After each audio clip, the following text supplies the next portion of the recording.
Tayo po'y manalangin sa Panginoon. Lord, samahan niyo po kami as we study your word. Dalangin ko po maging practical po ito, Panginoon. You have convicted me and challenged me through this word. And I know that is what you're going to do, Panginoon, sa araw na ito. We are willing. Bukas ang aming puso. Convict us. Challenge us. Align us. In the name of Jesus we pray. Amen. James chapter 4 verse 13 to 17. James 4:13 to 17. Now, listen. You who say today or tomorrow, we will go to this or that city, spend a year there, carry on a business, and make money. Why? You do not even know what will happen tomorrow. What is your life? You are a mist that appears for a little while and then vanishes. Instead, you ought to say, if it is the Lord's will, we will live and do this or that.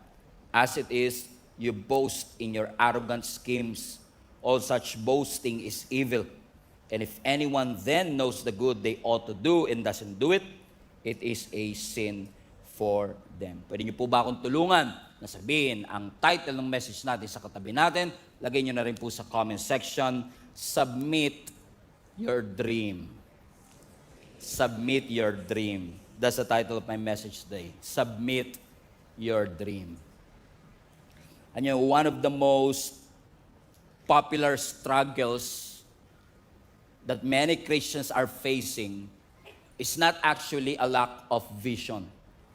Maraming Christian, hindi po nag-i-struggle sa kakulangan ng vision. Naniniwala akong maraming Christians ang nag-i-struggle dahil kulang sa surrender. Lalo na po yung kultura natin na tinuruan po tayo na follow your dreams. Narinig nyo na po ba yan? Follow your dreams. Nakikita nyo yun sa mga ref, nakikita nyo yun sa mga jeep, nakikita nyo yun sa mga social media posts, naririnig nyo yun sa mga TED Talks, nakikita natin yan sa mga pop culture, sa mga branding and advertisement. Pero yung salitang follow your dreams, hindi ho biblical yan. Hindi po itinuro ng Biblia na sundan natin ang ating mga pangarap. Yan po ay cultural mantra. Nakasanayan na po natin. However, hindi natin maitatanggi na marami ho talagang tao, mas pinupurso nila yung pangarap nila kesa yung layunin ng Panginoon sa kanilang buhay. No wonder marami pong mga tao today successful pero parang hindi nakakapagpahinga. Napansin niyo ho ba na maraming tao, they have the money, marami silang pera pero nawawalan ng meaning ang kanilang buhay. Oo, marami silang ginagawa, productive sila, but at the end of the day, their heart feels empty. Maraming mga Christians din in our generations today, parang paabante ng paabante yung career, pero paatras ng paatras yung calling. Something is wrong. I think something is, meron tayong bagay na nami-miss when we always pursue and follow our dreams and we neglect yung purpose ng Panginoon sa ating buhay. We have to understand na lahat po ng tao may puso. At lahat ng puso may pangarap. Pero ang puso natin nangangarap, pero kailangan natin maunawaan at mapaalalahanan na ang buhay natin may purpose. Kung ang toothbrush nga may purpose, ikaw pa kaya? Kung ang ilaw nga may purpose, ikaw pa kaya? Ang toothbrush, ang purpose niya, ipanglinis ng ngipin. At least siya, alam niya ang purpose niya. Ikaw, ako, tayo kaya? Ano ba ang purpose natin? Ang purpose lang ba talaga natin magtrabaho ng magtrabaho araw-araw, kumain, matulog, tapos na? O may mas malalim na meaning ang buhay? Ang purpose ba natin, uminhale ng oxygen at mag-exhale ng carbon dioxide? At pagkatapos nun, tapos na, mamamatay tayo, mawawala tayo dito sa mundo, at pagkatapos nun, tapos na ang ating buhay? Nagkakaroon po ng problema kapag yung purpose natin at yung plano natin ay nagko-compete with each other. Pag yung plano mo sa buhay at yung purpose ng Panginoon nagkaroon ng pagbabangga, ibig sabihin hindi alam kung sino ang dapat mauna, marami ang nagre-resulta sa burnout. Okay? Everybody say burnout. Bakit nababurnout? Bakit ko sinabi na posibleng ma-burnout ang isang tao na hindi niya alam kung ano ang kanyang ipaprioritize? Because it's possible for us to dream outside God's design. Okay, let me repeat. It's possible for a Christian to dream outside God's design. But you can never fulfill your purpose outside of God.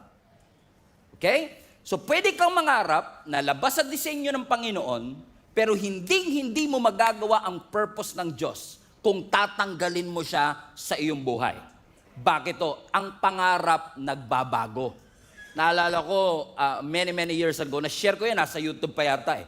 Isa sa mga pangarap kong sasakyan, BMW. Pero nung nalaman ko yung presyo, e-bike lang, okay na pala ako. Kasi di ba, napansin nyo, ang pangarap nagbabago siya eh. Ang pangarap seasonal siya. Ang pangarap negotiable siya. At karaniwan ng mga pangarap natin ay powered by our desire. Everybody say desire. Anong ibig sabihin? Kumbaga, kaya ka nangangarap, nagdi-desire ka. Halimbawa, nagdi-desire kang yumaman. Nagdi-desire kang sumikat. Hindi ba sama ha? Nagdi-desire kang maging komportable. Nagdi-desire ka na yung mga anak mo makatapos ng pag-aaral. Nagdi-desire ka magkaroon ka ng influence at hindi lang ikaw ang nai-influence. Ganun ang pangarap eh. Usually, powered siya and motivated siya. Ito ang gusto ko. Pero ang purpose iba. Kung ang pangarap driven siya, ito ang gusto ko, ang purpose ina-assign. Ang purpose by design. Ibig sabihin ng ina-assign, hindi ikaw ang pumipili ng purpose mo. Sa pangarap, ikaw eh. Pero sa purpose, hindi ikaw pipili niyan. Ang pumipili ng purpose mo, yung lumikha sa'yo. So, posibleng ang pangarap mo yumaman, pero ang purpose mo maglingkod. Okay? Posibleng ang pangarap mo maging sikat, pero ang purpose mo maging steward, sumunod, to build other people. O dalhin ang ibang tao pabalik sa ating Panginoon. Kumbaga, sa pangarap, laging sinasagot yung tanong na, ano bang gusto kong mangyari sa buhay ko? Pangarap yan eh. Pero kapag purpose, bakit ba ako nilikha ng Diyos in the first place? Ano ba ang reason kung bakit ito nangyayari? A few months ago, I discussed a message about, I think that is our anniversary Sunday, I discussed about the value and the importance of a potter and a clay. You still remember that? Na si Lord, siya ang humuhulma sa atin at tayo naman ang kanyang clay. Balikan nga natin yung verse sa Isaiah chapter 64 verse 8. Ang sabi ng Biblia, yet you, Lord, our Father, everybody read this with me, we are the clay. Sino yung we? Tayo. Tayo daw po ay putik. Tayo daw po ay clay. Pero sino ang potter? Si Lord. Siya ang ibig sabihin ng potter, siya yung naghuhulma doon sa clay. At dahil siya ang naghuhulma, ano sabi ng last part? We are all the work of your hand. Ibig sabihin, ganito lang kasimple, no? Tayong lahat, sumusunod lang kung ano ang gusto nung potter na naghuhulma sa atin. Komprende? Sino ba ang potter? Si Lord. Sino ba ang clay? Tayo. So kapag ba inassign ka ng Diyos, ako ang potter, ikaw ang clay, control ba yon? Hindi. Manipulation ba yon? Hindi. Binabalik ka lang sa disenyo mo. Hindi ka designed to create your own design rather. No? You are created to follow God's design. Halimbawa, yung clay, ang potter ang pipili, yung clay ba magiging bowl o magiging cup? Sino magdi-decide? Yung potter. Ibig sabihin, walang kaalam-alam ang clay, basta siya sunod lang siya ng sunod. Pag iniikot siyang gano'n, sunod lang siya ng sunod. So kapag sinabi ng potter na, magiging bowl ka, ikaw magiging jar ka, ikaw magiging cup ka, wala siyang magagawa. Now, pwedeng mangarap yung clay. Sabihin niya, gusto kong maging espada. Yan. Halimbawa, yung clay sabi niya, habang inuulma siya, Sir, pwede ba akong maging espada? Pwede kang mangarap, pero nakadetermine pa rin yung future mo doon sa potter mo. So, ibig sabihin, walang problema mangarap. Pwedeng mangarap ang clay na pwede siyang maging sword. Pero ang tanong, yung clay ba nakadesign para maging espada? No, hindi siya nakadesign para maging espada. Ang espada kayang mag-cut. Ang clay, hindi niya kaya yon. So kahit anong effort ng clay, hindi niya magagawa yung bagay na hindi niya design. Naunawa, sabi mo sa katabi mo, fasten your seatbelt, papunta na tayo sa iyo. Amen? Halimbawa, sino sa inyo nangangarap makalipad? Sarap nun, di ba? Kung magkakaroon ka ng superpowers, isa sa mga superpower ko, Pastor, gusto kong makalipad ako. Pero ang tanong, pangarap mo makalipad, gusto mong makalipad, pero nakadesign ka ba para lumipad? Hindi. So kapag tinangka mong lumipad, hirap ka. Imposible pa nga eh. Tama, andyan pa ba kayo? Tama. Pero yung hirap ka, madali sa ibon. Kasi yung ibon, design talaga siya para lumipad. Meron na ba kayong nakitang ibon na nag-enroll sa flight school? Halimbawa, gusto kong matutong lumipad. Okay? Paglipad 101. Ayan. May ganyan ba? May lesson ba ang ibon para sa... Wala. Kumbaga, nung ipinanganak siya, kahit hindi niya pa na-try lumipad, once na pinakawalan siya dahil built-in sa kanya yun. Effortless ang paglipad. Halimbawa, ang isda, design siya para sa tubig. Wala kang makikitang isda na nag-e-enroll sa swimming school. Walang isda na nag-swimming lesson. Lahat ng isda, naturally, based on design, bigla na lang silang lumalangoy. So, ibig sabihin, kung ang ibon lumilipad, ang isda lumalangoy, hindi mo pwedeng pagbaliktarin. Bakit? Ang isda, unless flying fish, pwedeng makalipad, pero for a while nga lang eh. Pero yung ibon, hindi mo siya pwedeng palanguyin at hindi siya makaka-create ng hininga doon sa lugar. Pero pagkapaliparan ng usapan at ibong ka, kayang-kaya ko yan. Pero kung palanguyan ang usapan at isda ka, walang problema. Bakit? You don't try to become what you already are. Hindi mo ini-effort na matutong lumangoy kung dinisenyo ka talaga ng Panginoon sa tubig. Naunawaan niyo sinasabi. Bakit? Depende yan sa design. Depende sa design ng Diyos. That is why, kapag may design, ibig sabihin may designer. Napakalalim nun. Tama? Lahat ng design, ang may pakana niyan, yung designer. So kung tayo ay may design, ang tanong, sino ang designer ng buhay natin? Sino ang nag-design na para ka dito, si Pastor Stephen ay para dito, kasi yes, pwede mong turuan ang ibon para lumipad. Pero sa totoo lang, kahit hindi mo siya turuan, bigyan mo lang siya ng space, lilipad siya. Ang isda, hindi mo kailangan turuan lumangoy. Ilagay mo lang siya sa tubig, matututo siya lumangoy. Bakit? Yun ang kanyang desire. Hindi siya kailangan mag-effort. And I realize one thing. Kaya maraming tao ngayon ang pagod, anxious, pressured, hindi dahil mahirap ang buhay. Kaya tayo pagod, kaya tayo pressured, kaya tayo anxious, kasi kumikilos tayo na labas sa design ng Diyos. At pag kumilos ka na labas sa design ng ating Panginoon, kahit mag-effort ka, kung hindi mo yung design, hindi mababago ang function mo. Kahit na mag-aral ang ibon lumangoy, kung hindi yun ang design niya, hindi siya makakahinga sa ilalim ng tubig. Kahit na ang isda, mag-aral pa siya ng 4 na taong kurso, kung paano siya lilipad, kung hindi niya design yun, hindi niya magagawa. At kahit anong pilit mo, anak, kahit anong pilit mo, kapatid, kung hindi ka dinisay ng Panginoon kumanta,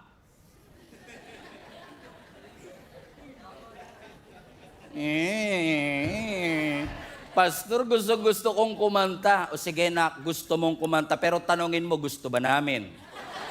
Yun muna ang tanong sa... Sabi mo sa katabi mo, wag mo na pilit.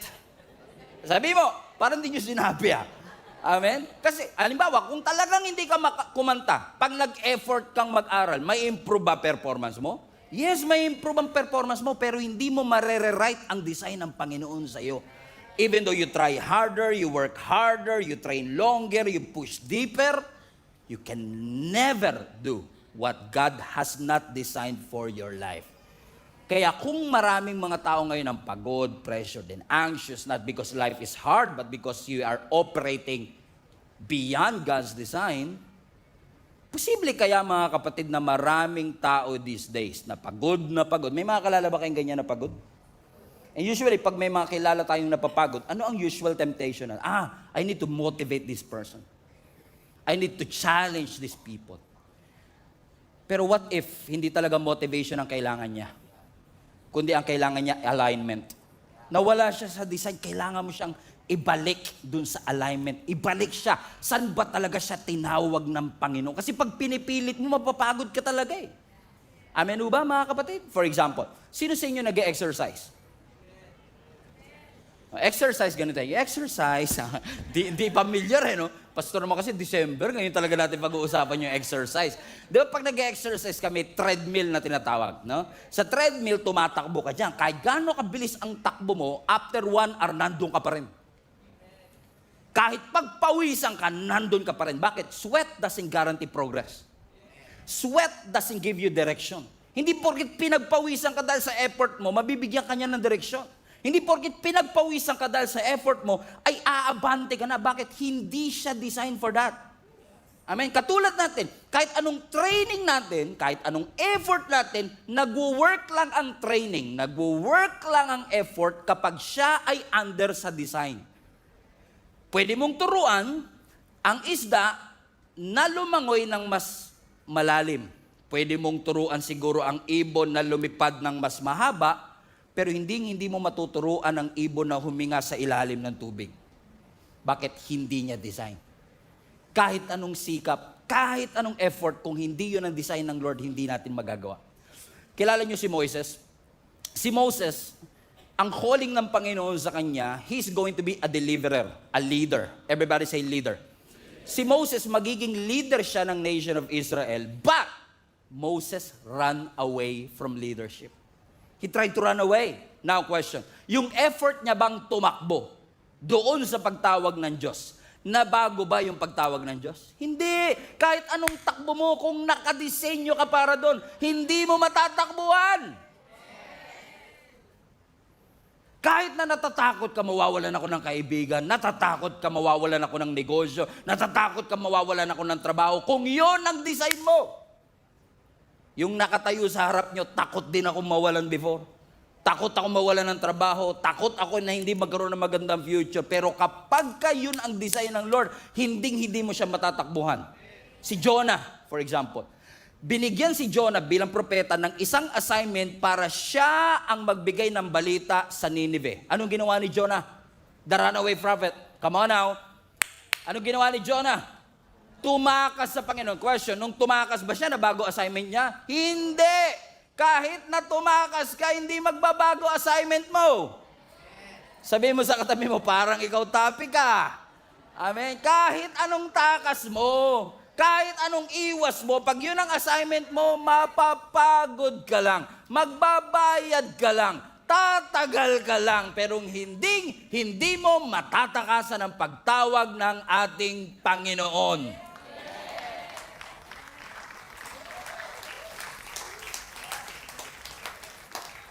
Kahit ikaw si Usain Bolt at ikaw ang may pinakamabilis sa pagtakbo, hindi mo mauunahan ng Diyos. Si Peter, he catch the fish all night, effort. But he caught nothing. Why? Without the presence of God, walang bunga lahat na ating ginagawa. Amen. Even if your effort can make you successful, only God's purpose will give you fulfillment.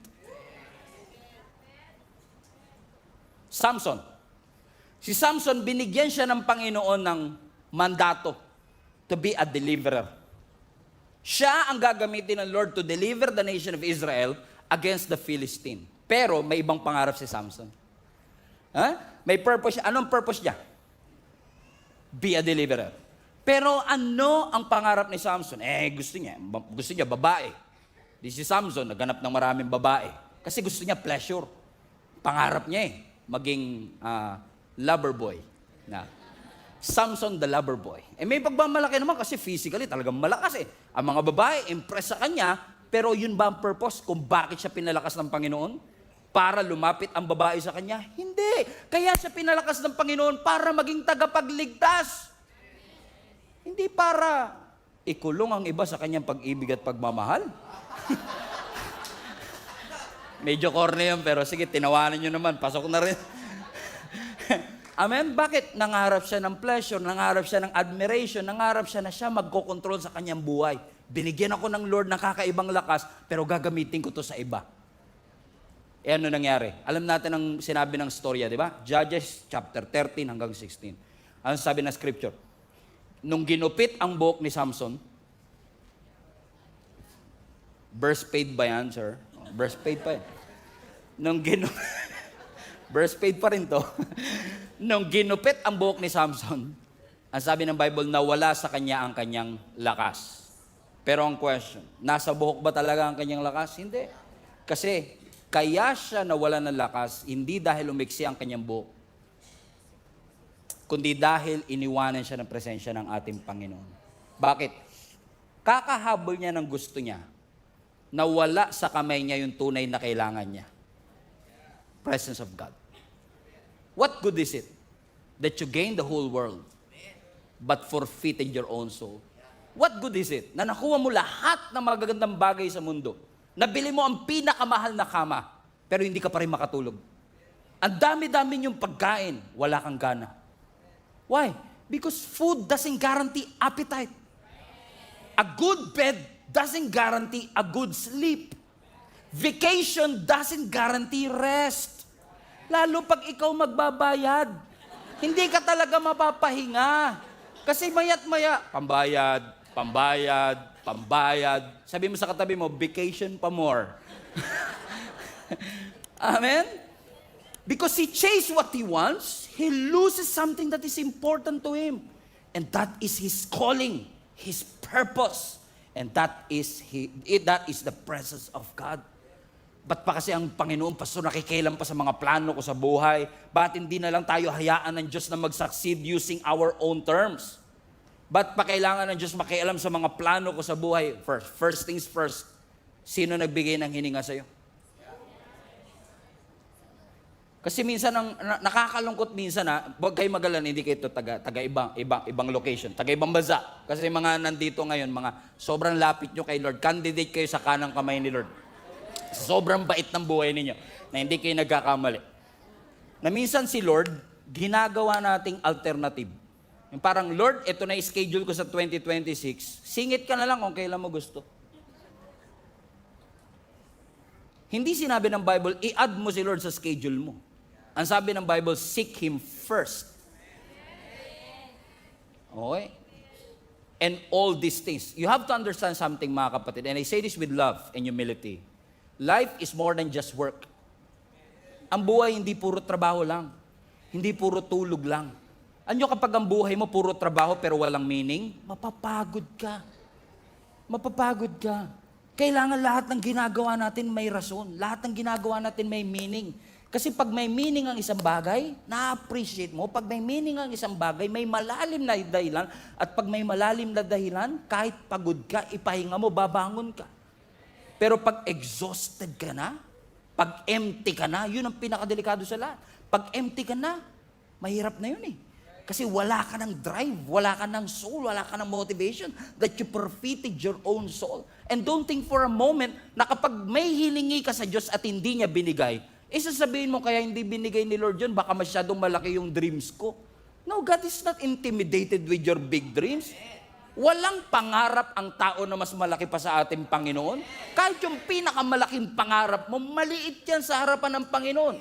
Kung maliit lang pala, Pastor, ba't di binibigay ng Diyos? Hindi binibigay ng Diyos yan dahil masyadong malaki para sa Kanya.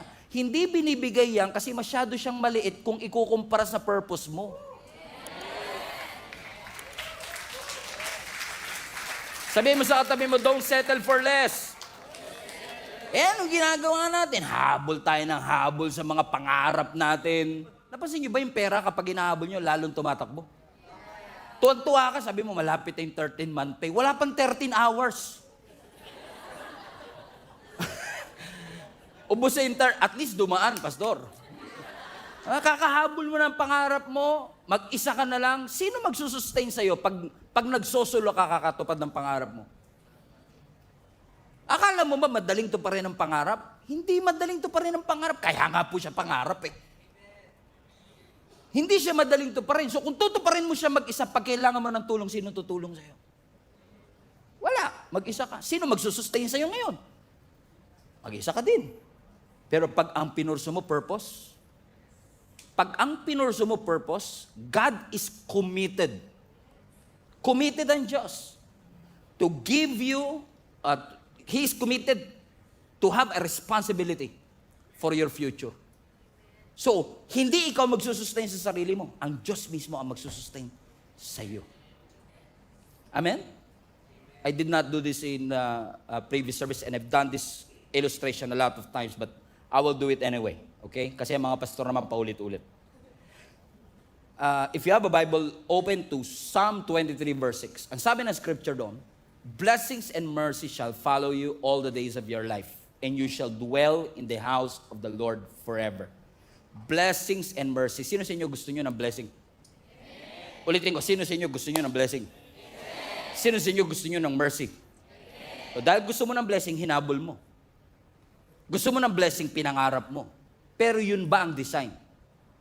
Sabi ng Bible, blessings and mercy shall follow you. For example, si Jenny tawagin ko, pinakamaganda babae sa balatan lupa.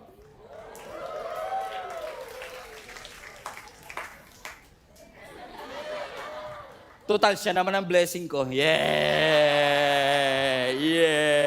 Okay. Ang sabi ng scripture, blessings, kunwari si Jenny ang blessing. Ang sabi ng scripture, blessings and mercy shall follow you. So as you pursue God, by design, blessing should, no effort, blessing should by design. Ano ang condition? Pursue God and blessings will follow you all the days of your life. So ibig sabihin, when I pursue the Lord, I don't have to worry, may pambayad na ba kami? I don't have to worry, paano na yung mga anak ko? No, because it's automatically pursuing you. Kaya kapag pagod at hirap, binabaliktad mo yung design. You are pursuing the blessing. Habol ka ng habol sa blessing. Tapos, pag mag-isa ka na lang, sabi mo, nasa na si Lord? Iniiwan ako ng Lord. Hindi ka iniiwan ni Lord. Ikaw ang umiwan sa Kanya. Kaya, pag nasa ganitong sitwasyon ka kapatid, nagtataka ka, bakit mga desisyon ko, bubo? Alam mo yun? Dinicide ko talaga yun. Di ba? Parang, ba't ganun ang desisyon ko? Paano ka magkakaroon ng wise decision kung yung source ng wisdom nandun? Paano ka magkakaroon ng peace dito kung ang source ng peace nandun? Kaya sabi ng design, balik ka sa design. Ano ba ang design? Pursue it. And blessings and mercy shall follow you. Comprende? Thank you, Be. Amen? Lahat naman kasi talaga, nung nagsimula, may purpose naman talaga yan. Lalo tayo na, halimbawa, sa mga OFW natin, mga nanonood online today, let me know in the comment section kung saan kayong parte ng mundo. Just for us to have a clear picture of as to how many people have been working abroad. Maaaring may kakilala ka nagtatrabaho sa abroad. Especially kung Christian yung nagtatrabaho sa abroad. Bago yan umalis dito sa bansa, nanalangin niya kay Lord. Sabi niya, Lord, aproban niyo lang yung visa ko.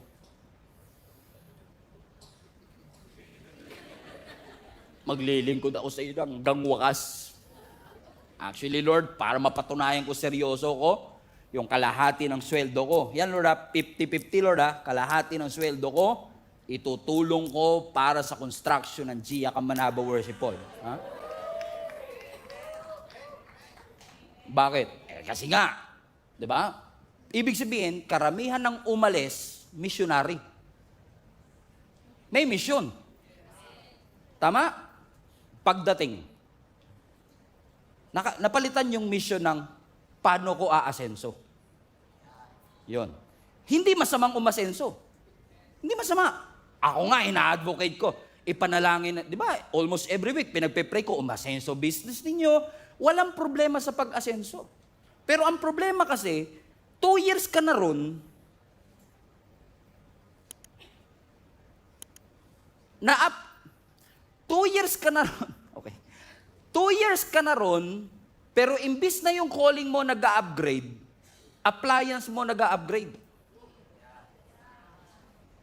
Hindi masama na ma-upgrade ng tulad kayo, kakabili nyo lang ng oven this week dahil sa bonus nyo eh. Bumili kayo ng rep na 2-door. Diba? Walang problema. Pero teka lang, ano ba talaga ang purpose? Ba't mo siya pinag-pray in the first place? Hindi ko kasi nung nangako ka naman kay Lord, wala naman ako dun eh. Kaya ikaw lang naman yung nangako. Hindi kita pinilit ang mangako kay Lord. Ikaw ang nangako kay Lord. Sabi mo, Lord, ibibigay ko ang buhay ko sa iyo. Kaso, pagdating doon, nakalimutan mo na yung assignment mo. Nakalimutan mo na ang purpose mo, why you are there in the first place. Kaya parang dati, hindi kayo taga-ibang church to, no? Kaya parang sinasabi mo, Lord, gamitin mo ko. Lord, gamitin mo ko. Nung meron ka na ng mga pangarap mo, Lord, i-maintain mo to. Lord, i-maintain mo to. Pero where was God when you are planning for all of these things? Was that even included? For example, dito sa church, may mga sitwasyon dito na minsan magtataka ka talaga. Talagang totoo yung love is blind eh. Alam niyo ibig sabihin? Pag kinilig talaga, hindi na nakikinig. May kilala ba kayong gano'n? Yung pag kinilig na, wala nang kinig-kinig yan. Tuloy yan, tuloy, di ba? So, dito, talagang minsan alam mo yung mga red flag na, alam mo na ano eh, di ba? May problema, yung ganyan. Pero minsan, pag in love ka, di mo napapansin yun. Kaya kailangan mo ng mga kaibigan na magsasabi sa'yo na, hinay-hinay ka, pag-pray mong mabuti yan. Pero ano mangyayari? Dahil mahal na mahal mo, hindi ka makikinig. Tituloy ka, bam, mahal mo eh. After 6 months, nag-break kayo. Niloko ka. Aroy. Aray mo.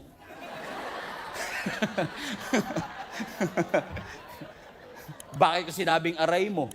Kasi pag nasaktan na broken heart, yung nakalimutang leader, babalikan. Pastor, heartbroken ako. Kung ako yon, ang sarap sabihin, nung kinilig ka, di ako kasama. Tapos ngayong heartbroken ka, sasama mo ako. Bala ka dyan. Bakit? Minsan tayo, pag nagpaplano, may sarili tayong mundo. Pero pag may problema, Lord, nasan ka? Yun ang problema. Yan ang problema.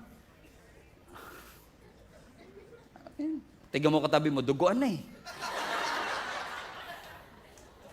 Naalala nyo po noon, marami sa inyo dito, dati kayo nanonood sa live stream. Dumaan ang video ng Gia Kamanaba. Kaya napanood ninyo, one day sinabi nyo, ay may simbahan pala dito sa Caloocan, aatin ako. Noon, naalala nyo pa, nung hindi ka pa umaatin, dito, in person, nanonood ka ng live stream. Kada post, share. Pam. Kada may post, pupusuan mo yan. Pam. At kahit online yung service, nanonood ka lang online ha, yung puso mo, present na present. Present eh. Tapos nakaating ka in person. Present ka na ngayon in the flesh, pero absent naman yung commitment. Something is wrong. Napansin nyo? May nagbabago eh. Question, nagbago ba sa service natin? Sunday pa rin naman tayo. Walang nagbago sa service. Ibig sabihin, walang nagbago through the years. Ay, meron pala. Yung priority mo. Nagbago. Nakalimutan na natin. Sabi ng Bible, seek first His kingdom and His righteousness, and all these things shall be added unto you. Alam niyo, ina-expect ko na yung message na to, hindi amenable. At pwedeng sasabihin nila, Pastor, minsan ka na nga lang nandito. Yan pa yung message mo. Pero tatay niyo ako eh. Responsibility kung paalalahanan kayo na meron kayong layunin at meron kayong purpose sa inyong buhay. Naalala mo nung hindi ka pa naglilingkod kay Lord, sabi mo, Lord, kahit anong role, sige Lord, bibigay ko. Tapos nung may role na, masyado naman demanding tong role na to. Lord, kahit saang ministry, nung nasa ministry na, matagal pa ba yan? Because somewhere along the way, nakalimutan natin na kapag naglingkod, may sakripisyo. Nakalimutan natin. Akala natin comfortable lahat. Akala natin mabait ang lahat. Naalala mo dati, hindi ka uma-absent sa church. Hindi ka uma-absent. Sabi mo pa, God first. Di ba, naalala mo yun? Sabi mo, sarado ang tindahan pag Sunday. Kasi para kay Lord to. Outing, hindi ko mag-outing. Sunday. Kayo yun kayo yun. Huwag niyo ako damay. Diba? Ikaw naman ang ako nun eh. Diba? Pero recently, di ba, napapansin mo, diba, pag may mga long weekend, diba? Sabi mo, maganda magbakasyon dito Hindi masama Hindi masama. Pero minsan, di ba? I mean, family first eh. O di nasa family na. Di nandun ka na sa resort, di ba? Say, woo! Habang nagagaganong ka kami dito, nakaganon, di ba? Kami rito nag-worship, ikaw ganun-ganon ka sa swimming pool, di ba? Saya mo eh! Di ba? Hindi natin pinipigilan. Kasi nga, pamilya yan eh. Di ba? Walang problema. Lalo kung yan lang talaga oras ninyong pamilya eh. Pero alam mo na ang services natin every Sunday, 5 yan sa online. Meron pa yung Monday ng gabi. So alam mo may oras ka pag Monday, tapos na yung outing nun May internet? Meron. May access? Meron. Ano wala? Eagerness. Yun yung nawala. Hindi na nagbago yung church eh. Ang nagbago yung eagerness, nagbago yung priority. Sabi nga nila, pag gusto, pagkaayaw, ako ba nagsabi? Kayo nag-fill in the blanks. Amen. Sabi mo sa katabi mo, ikaw talaga target ni Pastor today. Oo. Yung katabi mo, dati nag-a-adjust pa yan. Pag Sunday, di ba, sabi nyo, pero ngayon wala. Pwede mo ba sabihin, nanlamig ba siya, Pastor? Hindi naman siya nanlamig kay Lord. Masyado lang napasarap yung pahinga. Bakit ko sinasabi? Tatandaan nyo to mga anak. Ang backsliding, pag sinabing backsliding, yung pagbalik mo sa lumang buhay, ang backsliding hindi nagsisimula sa rebellion. Walang nag-backslide, rebelde ka agad. Walang ganun. Karamihan ng nagba-backslide, if not lahat ng nagba-backslide, hindi rebellion ang simula. Ang simula, neglect. Kapabayaan. Yung dating importante, hindi na masyadong importante sa kanya ngayon. So anong ibig ko sabihin?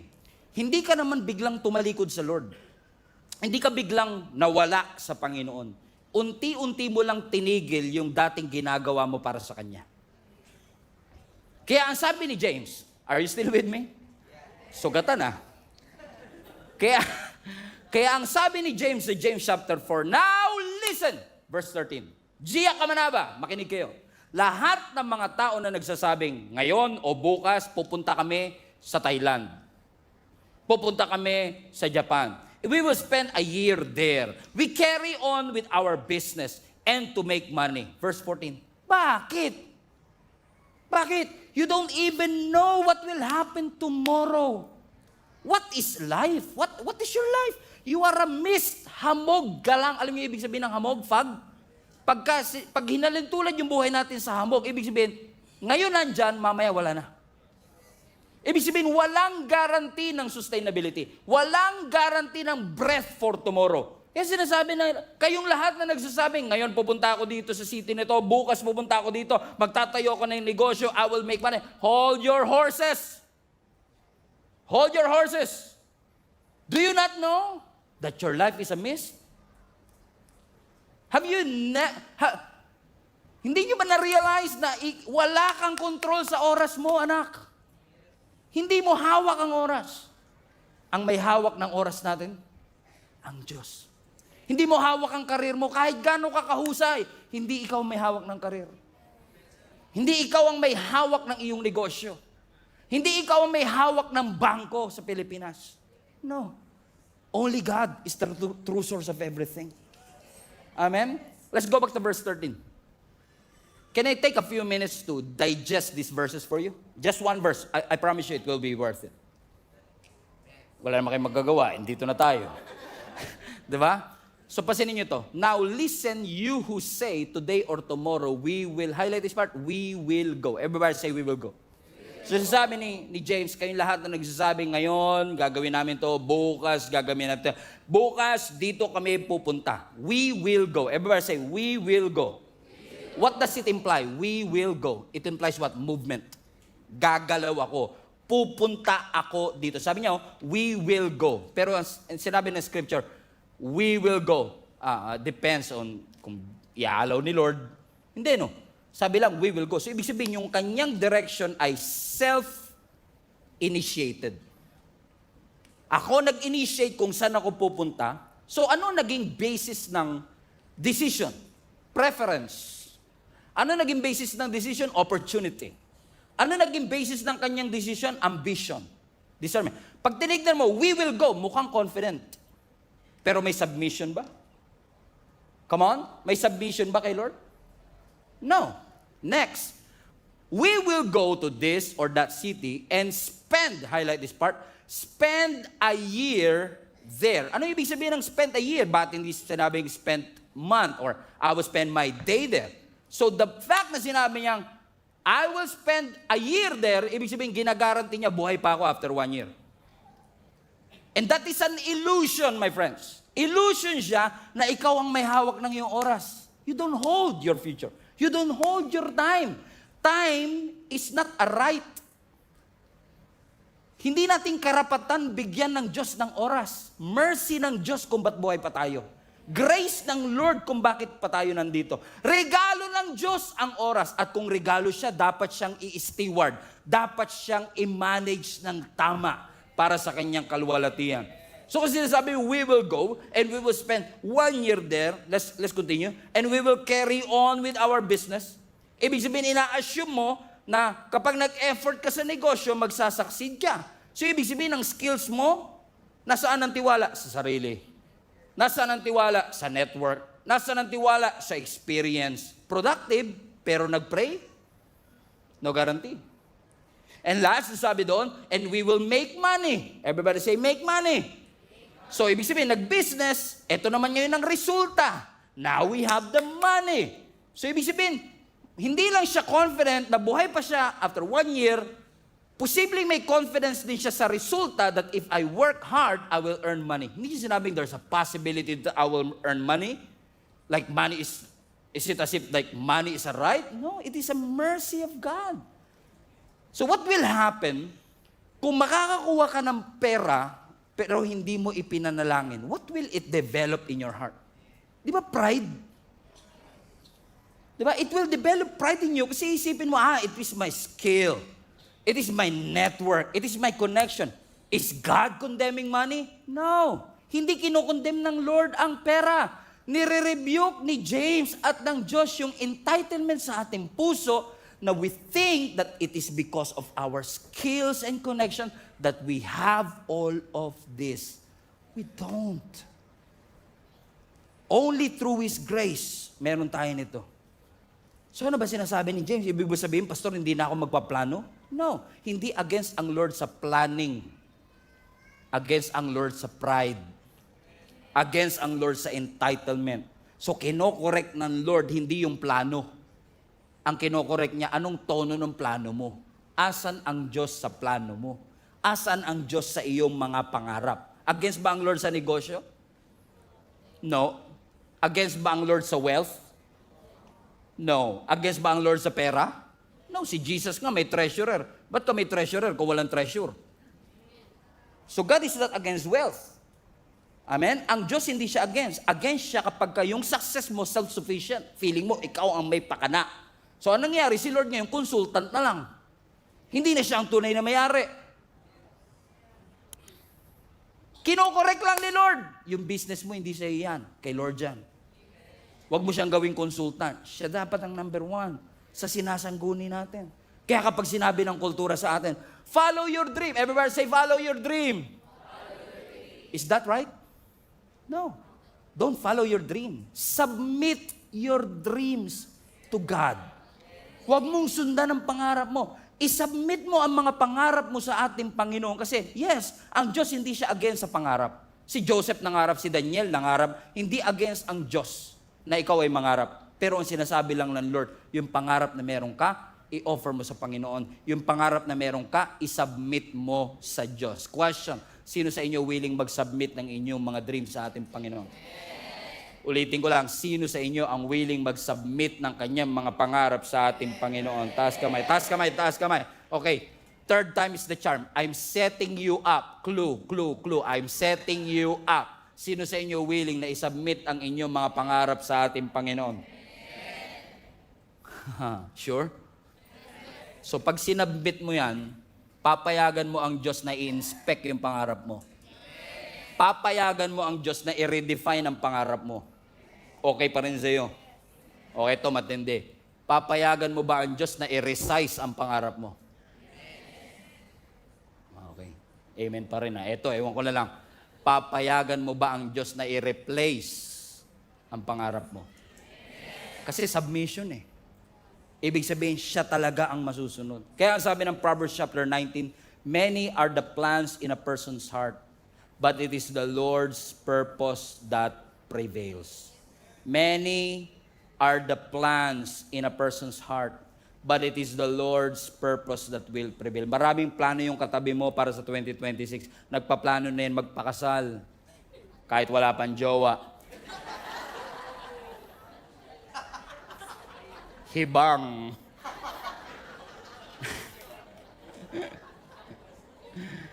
Boyfriend muna bago kasal, pabir.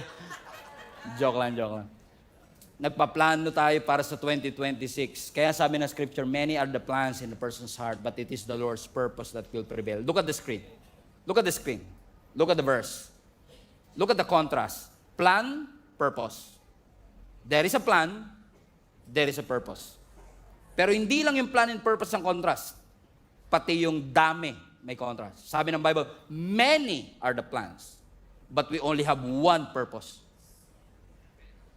Now naman, many are the plans in man's heart, but it is the Lord's purpose that will prevail. Anong ibig sabihin ng contrast na ito? Look at the screen again. Highlight that part, plan. Yung plans na yan is actually from the Hebrew word machshaboth. Okay, everybody say machshaboth. Now, hindi lang to basta nagplano ka. Pag sinabi mong machshaboth, ibig sabihin nun, inisip mo siya. Nag-strategize ka na. Kinalculate mo na. Kumbaga, hindi pa dumarating, calculated mo na by the age of 30. Ganyan. Nagpaplano ka na. Hindi masama. Pero yung sinasabi dito, marami tayong mga calculations na yung puso natin naging pabrika ng napakaraming options na meron ka. Pero, ang sabi ng scripture, marami ka bang machshaboth in your heart, but it is the Lord's purpose. Ano yung purpose sa Hebrew word? Etsa. Matraffic dyan ngayon. Amen? Marami ka mang machshaboth, but it is the Lord Etsa that will prevail. Anong difference? Ang machshaboth, maraming thoughts, maraming strategy, maraming calculation, but it is the Lord's purpose that will remain. It is the Lord's purpose that will stand. It is the Lord's purpose that will outlast you. It will outlast. So listen, church. Based on that context, balik na yung verse 13 na. So, listen, church. Kayo na nagsasabi na today and tomorrow, highlight everything. We will go. We'll spend a year. We'll carry on a business. We will make money. Look at the screen. We will go. We will spend a year. We carry on a business. We make money. You see it? We will go, spend a year, carry on a business, make money. What is missing on that verse? Walang Diyos. May plano, pero wala ang Diyos sa kanyang mga plano.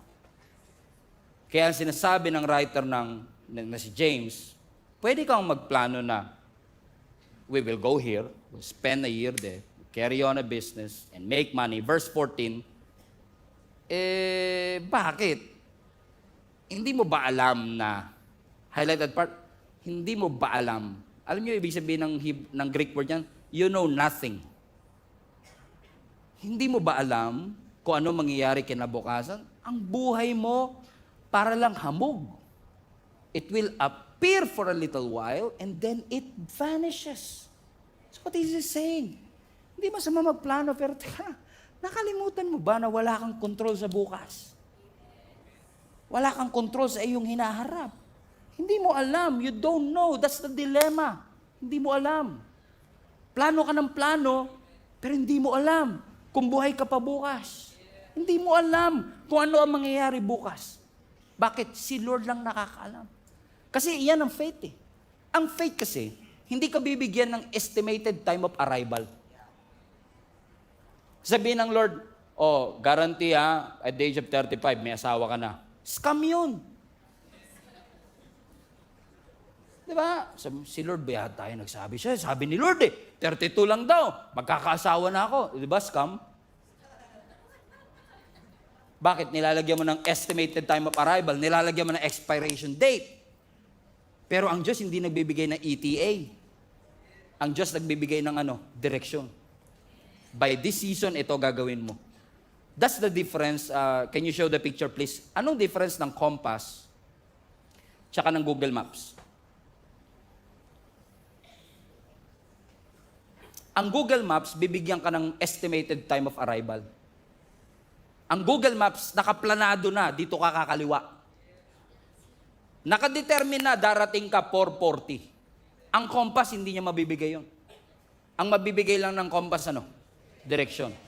Tinatrato natin minsan ng Biblia, Google Maps. Kaya ka frustrated Kasi hindi ipapakita ng Lord sa iyo ang lahat ng daratnan mo.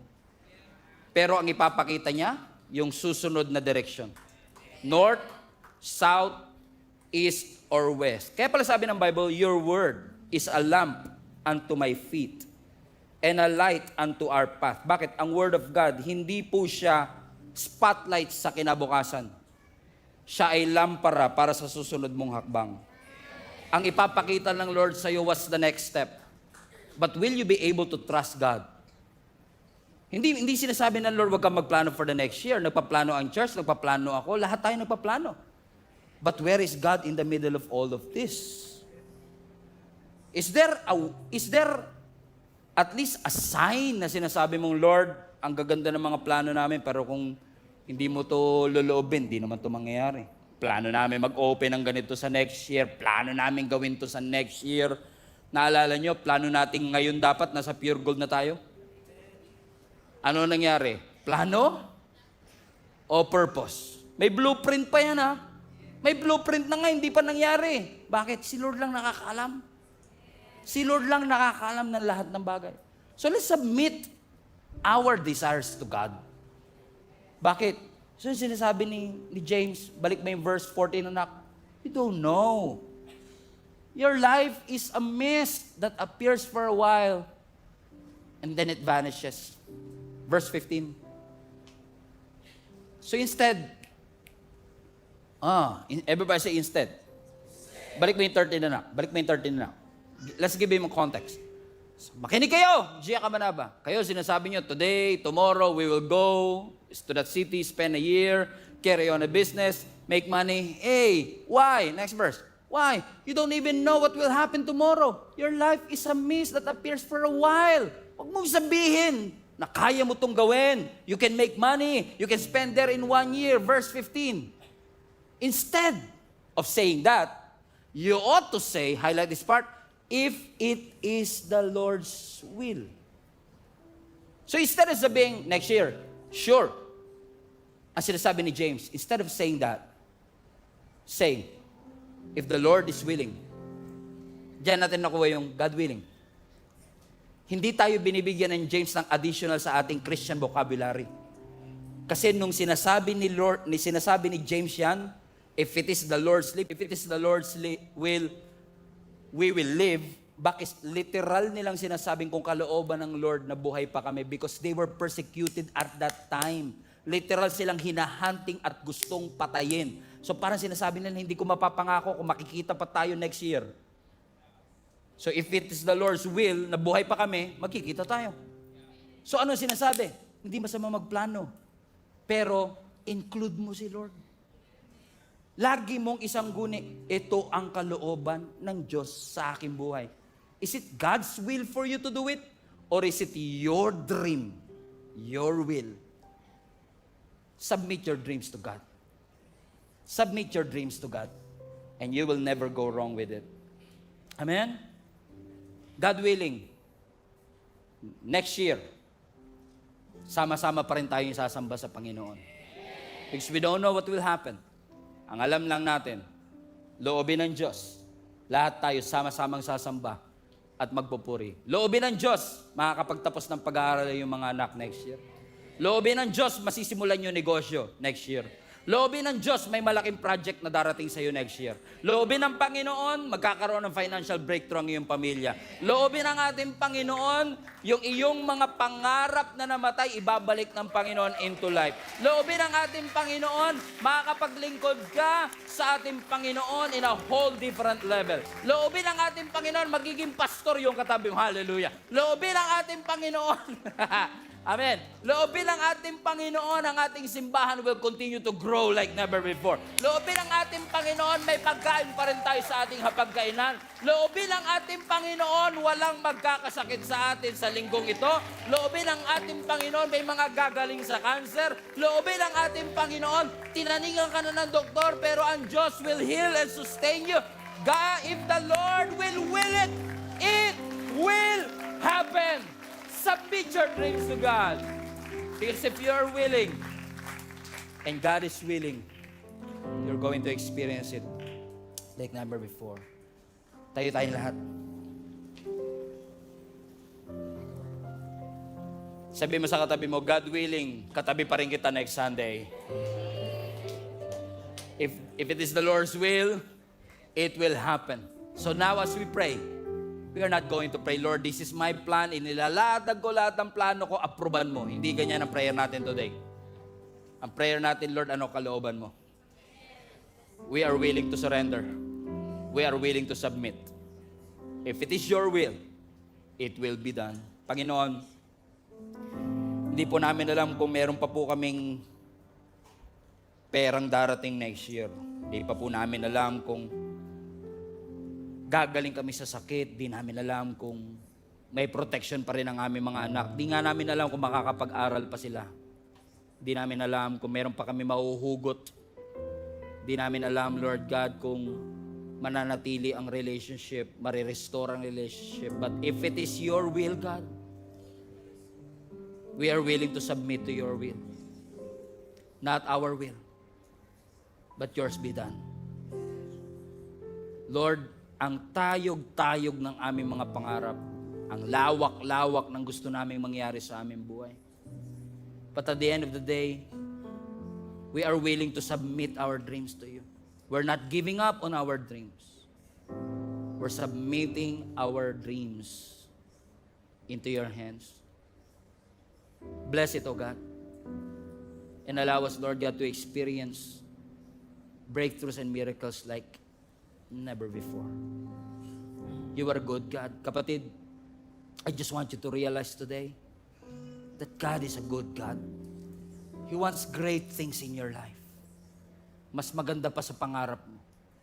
Mas maganda sa nais mo sa iyong buhay. But submit yourself to God. Submit your dreams to God. And allow Him to be able to intervene. Make Him a priority. Make Him your Lord. Make Him your God. And I promise you, your life will never be the same again. Father, thank you for what you've taught us this afternoon. Salamat. For I know marami kang kinausap, marami kang inalign, marami kang kinorek sa amin. And sa mga kapatid ko, Lord God, that are going to respond to this, do not allow us to misapply the word that we have received. Instead, allow us, Lord God, to be in alignment with your will in our lives. God, thank you. Malapit na pong matapos ang taon, Panginoon, but we thank you that we made it this far. Salamat that we get to greet Merry Christmas. Salamat that we have plans this Christmas. Salamat na healthy ang aming mga anak, healthy ang aming mga kamag-anak. Salamat, Panginoon, for all the blessings and breakthroughs that we have received this year. Marami ring paghihirap, marami ring challenges, maraming mga hindi magagandang sitwasyon na pinagdaanan namin. We always didn't make it. Muntik na kami sumuko, muntik na kami mag-give up, but here we are today, still standing strong, not because we're able, not because we're good. Maraming nawala, may mga taong nawala, may mga business na nagsara, may mga trabahong na nawala. Pero marami pong salamat, hindi ka nawala sa amin. Hindi mo kami pinabayaan, Panginoon. And so today, allow each and every one of us to be able to respond and say, Lord, if it is your will, allow us to live one more day. If it is your will, allow us to serve one more week. If it is your will, allow us to be with our family one more day. If it is your will, allow us, Lord God, to be part of this church one more year. We thank you, Lord Jesus, for everything that you've done. Napakabuti mo. Hindi ka po nagbabago. Taas po natin dalawang kamay.